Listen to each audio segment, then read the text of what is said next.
Hello, this is the Green Report, Rappler's show on the environment and the stories of people whose decisions impact the world around us. I'm Jee Geronimo. And I'm Iya Gozum. We're just weeks away from the annual United Nations Climate Change Conference, or COP28, happening in Dubai, United Arab Emirates. This year's Conference of the Parties will focus heavily on the first ever global stocktake, a process for governments and other stakeholders to track and evaluate their progress toward meeting the goals of the Paris Agreement. This COP will also hold its first ever Local Climate Action Summit, a gathering that focuses on the critical role that local leaders play in climate action and progress. With us today is C40 Cities Executive Director Mark Watts to talk more about the work they do with cities around the world to address climate change. Hello, Mark. Hi. Welcome to the Philippines. Is this your first time in the It's Philippines? my very first time. How are you finding it so far? Well, I've been here less than 24 hours. I've had a wonderful meeting with Mayor Joy Belmonte, so that's been very inspiring. But I'm looking forward to getting out and seeing a bit of the city. How about the climate? You know, I've been in Bangkok just a few days before, Singapore before that, Shanghai and some Chinese cities for the previous week, so I've just about acclimatised, but the humidity is what I struggle with. It is a bit similar, right? With Yeah, it feels a bit similar. Right. So for those who are not familiar with the work that you do at C40 Cities, can you just talk a bit more about the organization and what you do with cities around the world? Yeah, so we're, despite the name, we're a network of nearly 100 of the biggest, the most influential cities in the world. So Quezon City is a member, the member from the Philippines, but it's also London, Paris, New York, Tokyo, Beijing, Shanghai, Lagos, Johannesburg, the big cities all around the world. We're entirely focused on climate change and equity, so how to reduce emissions, improve resilience and improve equity, more equal societies. And we're unusual in that, there's lots of these city types of organisations. Most of them, you pay a membership fee and you're able to join. In C40, there's no membership fee. It's invitation only. And you only get to retain your membership if you meet our leadership standards. And those leadership standards are all about reducing emissions or constraining emissions in line with what the science says is necessary, the Paris Agreement requires, so that we can keep global temperature rise below 1.5 degrees, which obviously is now looking very, very difficult. But also it's about participation. So we're about a club where the cities share with each other. The mayors help each other to move faster in improving their cities. And that means you've got to participate. So to stay in C40, you've got to be active. When you say participate or you have to be active, what does that mean in the context of the organization? That means that the mayor or the governor personally has to attend C40 events, has to go on virtual calls with other mayors, that city officials at all levels. We've got lots of different networks, so looking at how do you clean up your transport, move faster to electric vehicles, to more public transport, walking and cycling, or how do you manage water, or how do you manage waste, or a thing I'm really looking forward to seeing here in this city, how do you have urban farming and provide good healthy food but that's grown within the city. So all of those things, we've got networks on those things. The cities have to have officials that participate in those networks, and then you've got to share your best practice. You've got to tell other cities, Mayor Joy is telling other cities how is it that she's managed to create 25,000 jobs in urban farming in this city. Lots of other cities would like to copy that. They can do it much more quickly, more efficiently if they learn from Quezon City rather than having to start and do it all themselves. Right. You talked about the Paris Agreement earlier. So what is the role of cities when in terms of limiting the global temperature to 1.5 degrees Celsius? Well, that's an interesting question. So, as you both well know, the COP itself, the official intergovernmental process, is just about national governments negotiating with each other. It doesn't include local government. But when you come to the reality of actually taking action on climate, in just the C40 cities, the 97 cities, they represent 800 million people. If you take the metropolitan area of those cities, a quarter of the global economy is generated in those cities. Yeah. So what they do really dictates global markets, global trends, and global emissions. And what we've found is this: it's much easier, and city leaders are much more likely to collaborate with each other rather than fighting with each other when it comes to global challenges like climate change. And there's a good reason for that. When governments disagree with each other, they've got armies and they end up having a war, or they put up trade barriers. City governments don't have those things, so instead, when they're competing for investment or to attract the best people or tourists, they compete by copying the best ideas from each other. It's a race. If London has, as it has done, got a brilliant big low emission zone, there's 20 other cities across the world now that think we've got to do the same thing, otherwise London becomes a more attractive place than our city. So actually, what the role of cities, we think in the COP and in climate, is to be the leaders within government and political leadership, showing that you can have prosperous societies where people can thrive, right, that are also low carbon.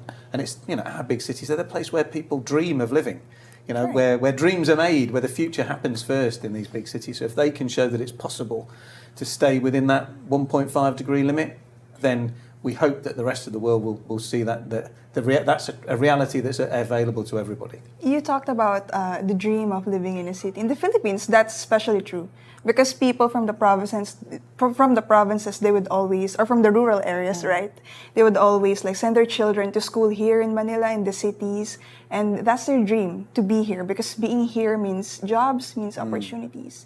Although I have to ask, is it easier to organize local governments rather than, say, national governments? Because you mentioned that, countries, national governments dealing with nations, they have armies, they have all these resources, all these politics. But with local governments, you have cities competing with the best practices, with best ideas. Is it easier, or are there a lot of things that are more feasible to do with local governments than, say, countries? I don't think the way that intergovernmental politics is currently run is the way it has to be. Really, this is a 18th century, 19th century construct when the nation state really came into being. And that's interesting. And we're trying to solve 21st century problems when no one even, climate change didn't exist. So, in many ways, the way that cities work with each other is the model I think you would want to see happening intergovernmentally as well. Let's agree on a common problem, and then let's put aside the other differences and try and find a solution. But at the moment, the way things are, yes, it's somewhat easier to work with cities. And the evidence is it's working. 75% of our member cities are cutting emissions per person faster than their respective nation states. And to be honest, the ones that it's not true, it's either because they did so much in the previous decade that they're so far ahead, or we just haven't got the data. Generally, action at a local level is going a lot faster than at a national level.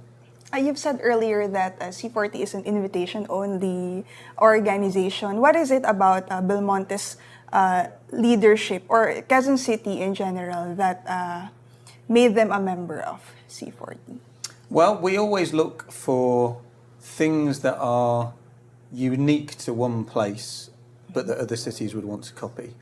And so, certainly the things at the moment, the fact that Quezon City was one of the first cities to start to ban single-use plastics, which we know particularly in this part of the world is such a big problem in terms of affecting the oceans, clogging up the oceans with plastics, affecting flood management within cities, but as well as the carbon emissions. So that was interesting to other cities.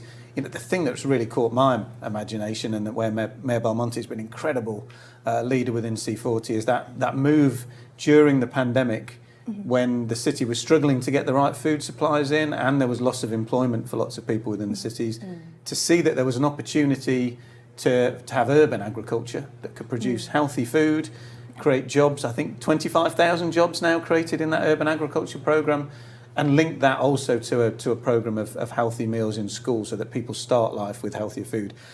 Because we know, food is one of the areas where there's huge amounts of carbon emissions globally. Agriculture, as much as 25-30% of global emissions, but not a huge amount of action agreed internationally.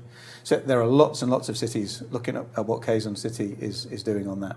All right. And with the Metro Manila cities, after the pandemic, a lot of cities are removing their bike lanes.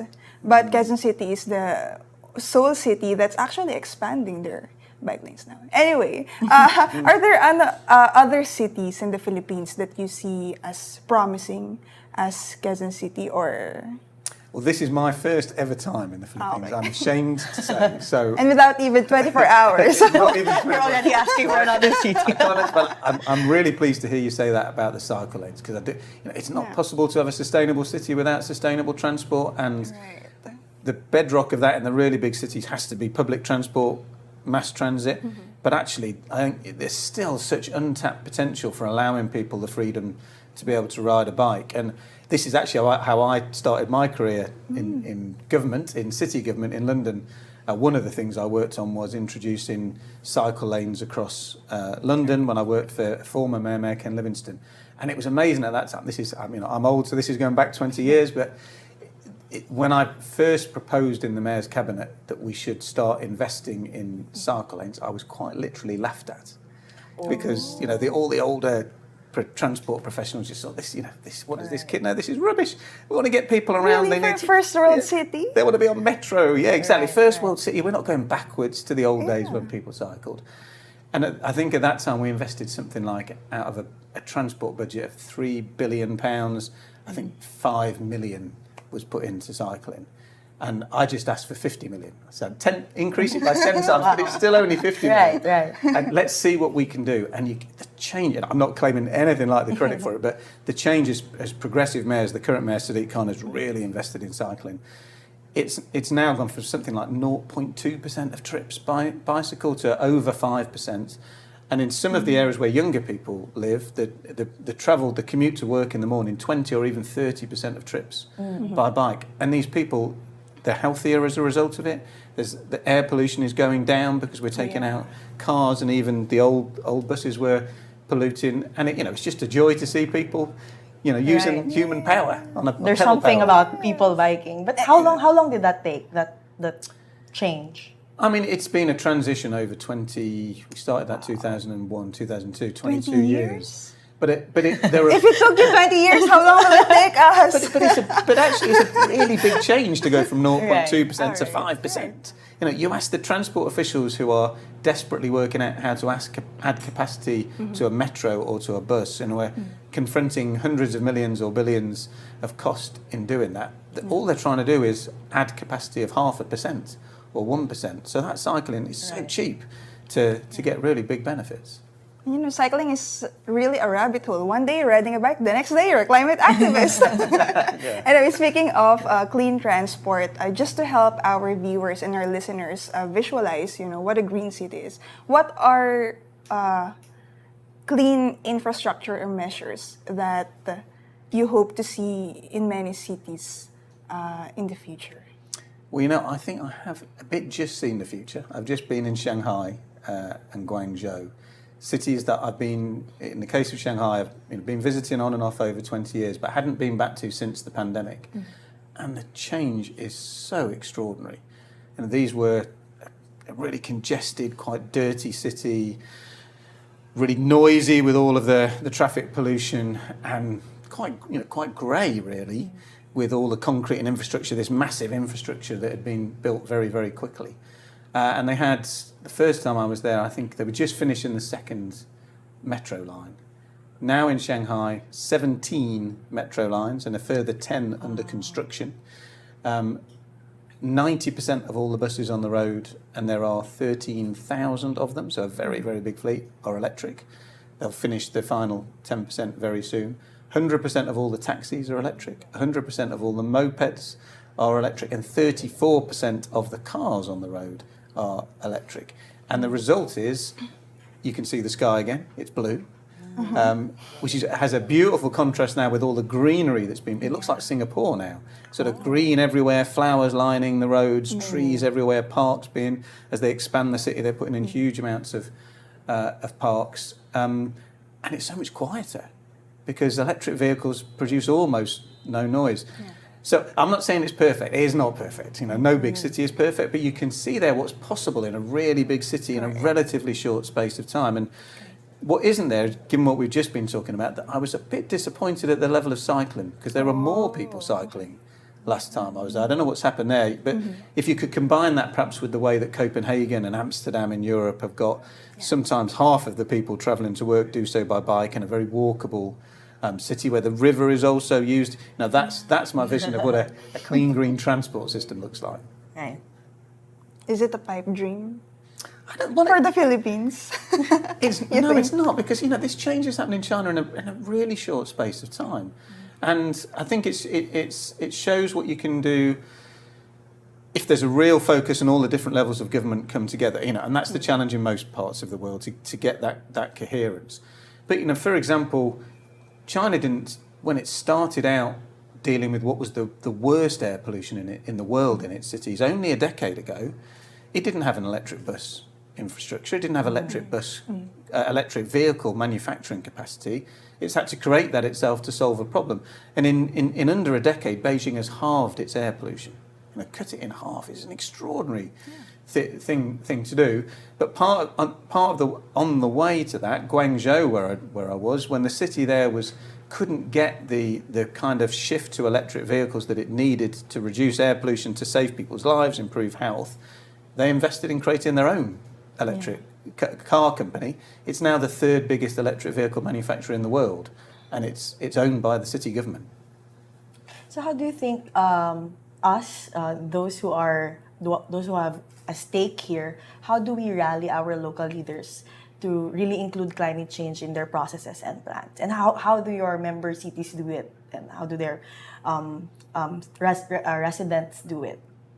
Well, I think you can't beat just speaking the truth as a start, and I know that's what what you do as journalists.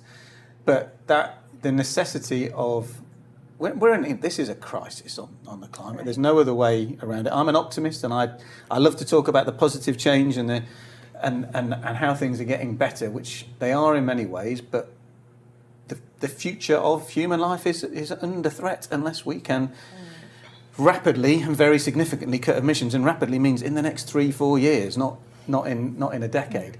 And so there's no substitute for just speaking the truth to power, just keeping up that pressure. It's a climate emergency. You expect your leaders to be involved in solving it. But I think the second thing, and perhaps this is harder, particularly when we have a very vibrant youth forum in C40 that we connect local young leaders from all around the world together. It's one thing standing up and protesting when political leaders are doing the wrong thing, but you also need to help them when they're doing the right thing.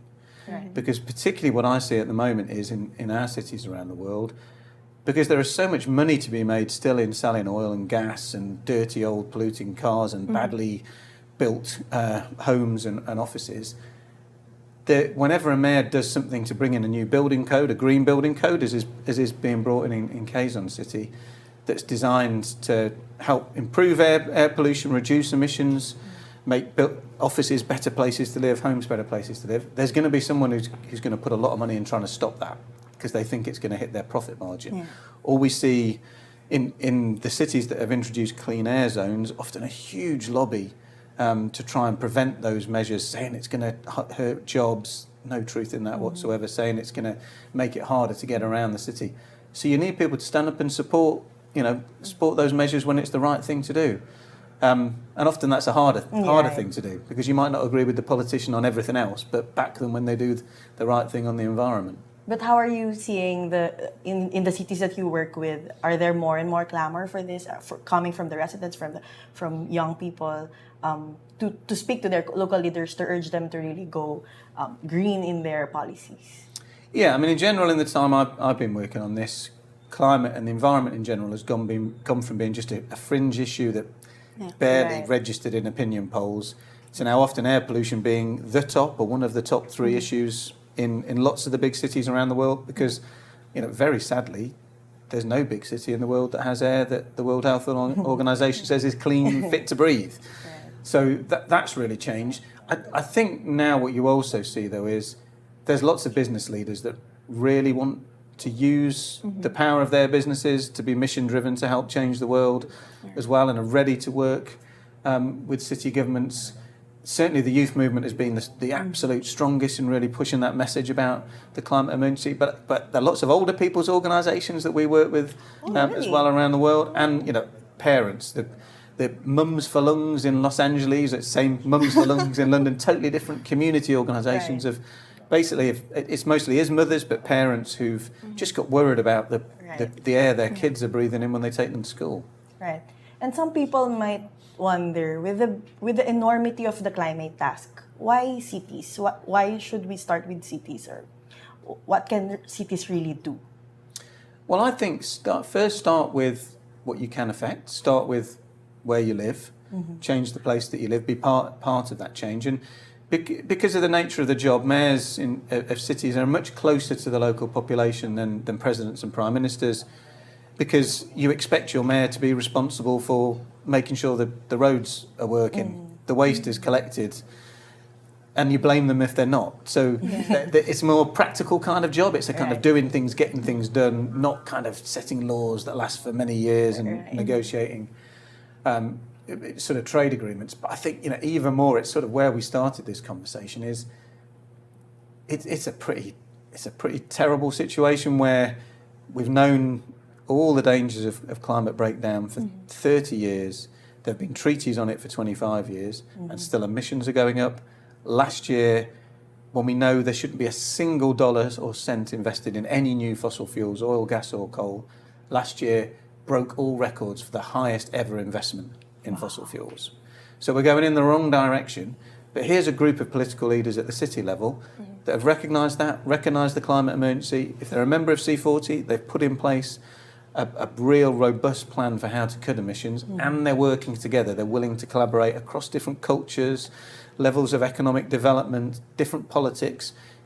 You really don't see arguments in C40 when these mayors from all those different places come together. They're united in how they can tackle climate change and learn from each other. And I find that really inspiring. I hope other people do. Right. Or they outdo each other in what they do in the climate. It's a healthy competition. Right. Should be. They all say the same thing. They come together at a C40 meeting to steal from each other. But they're not picking the pocket. They're just stealing an idea. Right. That's a good kind of stealing. Yeah. Well. Yeah, we should encourage that kind of. How do you see national governments supporting these efforts from local governments? How do you see these two spheres parang working together, coming together?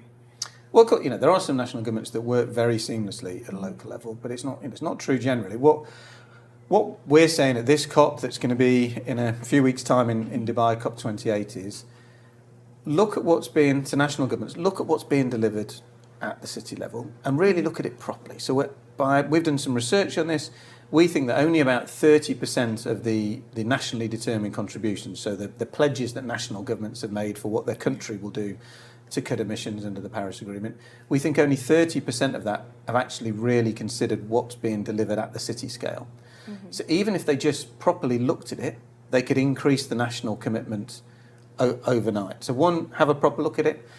But two, thanks to the United Arab Emirates, and it's, as a climate campaigner, it's a difficult thing to have a petrostate leading a climate talk. But in all fairness, they've done something that's never happened before. They've created within the COP itself, the formal talks, a big space. There's going to be a local action, a local leaders action summit that will bring together mayors, governors. So Governor of California, Gavin Newsom, was in China at the same time I was. You can see the effects that his leadership in California is having. So mayors and governors, along with then ministers, prime ministers, presidents, to have one conversation. And we've got a very specific ask, which is then, having seen that, had that conversation, we'd like the first few governments to come together and say that from now on, they'll work with city leaders before each COP. So they'll take into account what's being introduced in the city. They'll then look at the extra powers the mayors need, or the extra funding the mayors need, or the ability to bring together different parts of national government to help them deliver the city commitments. And then when they come to COPs in future, it won't just be with a pledge from the national government, it will be with a pledge from all layers of government within the country. Right. Maybe that could also reshape the framework that we're pursuing in climate action around the world, getting the global cities more and more into the fold, and not just thinking country-wise. As you said, it's like an old kind of thinking, right? Involving the climate, the cities in the climate talks. And then we do have to then change the way that global finance works. That's true. That's another topic. That's another topic for another podcast. I have so much to say about accessing climate finance. Yeah. Right. But what do you expect from this year's? You mentioned the summit, but what do you expect out of that summit? And since it's the first ever and it's happening here at COP28, what do you want to see the governments produce from that summit?